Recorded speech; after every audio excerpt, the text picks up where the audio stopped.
असदुद्दीन ओवैसी, जब से पहलगाम में हमला हुआ, पाकिस्तान ने हमला किया, तो पाकिस्तान को सही लहजे में अगर किसी सांसद ने जवाब दिया है, मतलब जस को तस, जैसे को तैसा अगर किसी ने जवाब दिया है, तो वो ओवैसी है।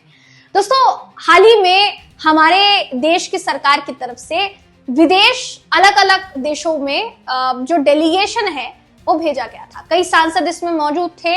एक डेलीगेशन जो था वो कुवैत, सऊदी अरब, अल्जीरिया, ऐसे कई देशों की यात्रा पर निकला था और उस डेलीगेशन में असदुद्दीन ओवैसी भी शामिल थे। अब जब असदुद्दीन ओवैसी के उस डेलीगेशन की वापसी भारत हुई है, तो ओवैसी का स्वागत किस अंदाज में किया गया है, बताएंगे इस खबर में आपको। आखिर तक बने रहिएगा। नमस्कार, मेरा नाम है जयंती झा और आप देख रहे हैं भारत वॉइस। असदुद्दीन ओवैसी का स्वागत भारत में इस तरीके से किया गया है दोस्तों, जैसे कोई हीरो बाहर जंग लड़ते हुए भारत वापस लौटा।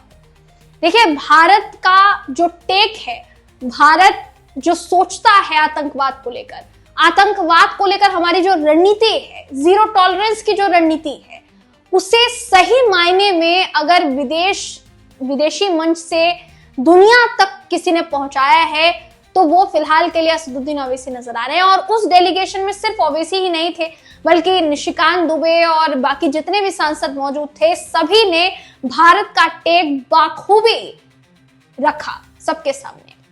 ओवैसी की तारीफ इसलिए हो रही है क्योंकि जिस तरीके से पहलगाम हमले के बाद पाकिस्तान को मुंहतोड़ जवाब भारत में रहकर ओवैसी दे रहे थे, बिल्कुल उसी अंदाज में विदेशी मंच से भी उन्होंने पाकिस्तान को लताड़ना नहीं छोड़ा। और अब जब भारत वो वापस लौटे हैं, तो उनका जो स्वागत है वो किस अंदाज में किया गया है बता देते हैं आपको। आपकी स्क्रीन पर इस समय आपको वो वीडियो में, माफ कीजिएगा, वो खबर मैं आपको दिखा रही हूँ, जिसके मुताबिक माना जा रहा है, देखिए, कहा जा रहा है कि ओवैसी के स्वागत के लिए हैदराबाद में उनके कई पोस्टर लगाए गए। ये बात आपकी जानकारी में होगी कि ओवैसी हैदराबाद से सांसद हैं।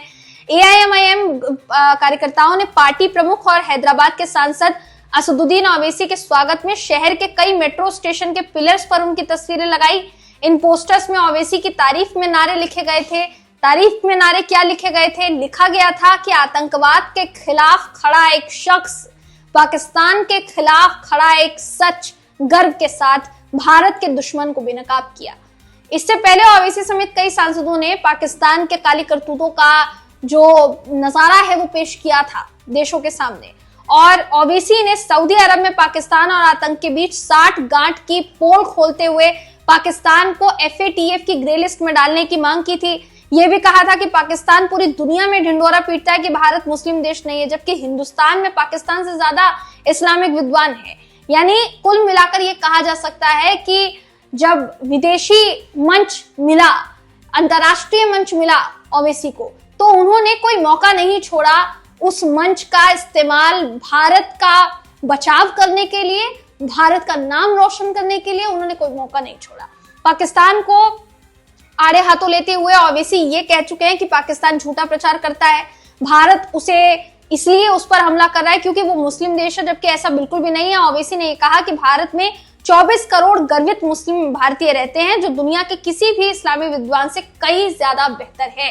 यानी भारत की तारीफ करते हुए नजर आए। और जाहिर है दोस्तों, चाहे वो ओवैसी हैं, ओवैसी सांसद हैं, तो वो अंतरराष्ट्रीय मंच पर जाकर भारत के लिए इतने प्यारे शब्द जो है वो बोल रहे हैं। भारत से कोई भी नागरिक अगर अंतरराष्ट्रीय मंच पर जाएगा, तो भारतीय होने का उसको कोई ऐसा नहीं है कि उसे वो शर्मिंदा है भारतीय होने पर, उसे गर्व है भारतीय होने पर, हमें गर्व है भारतीय होने पर। और जब हम ये कहते हैं, तो सिर्फ भारत में ही नहीं, अगर दुनिया के किसी भी कोने में कोई भारतीय रहेगा, तो हमेशा वो गर्वित महसूस ही करेगा, क्योंकि हमारा देश महान है। फिलहाल ओवैसी की तारीफ करते हुए जिस तरीके से हीरो की तरह उनकी एंट्री जो है वो भारत में दोबारा हुई है, स्वागत जो उनका किया गया है, उस पर आपकी राय क्या है? आप क्या सोचते हैं? आपकी राय हमें कमेंट करके जरूर बताइएगा। अगली वीडियो में आपसे फिर मुलाकात होगी, तब तक के लिए नमस्कार।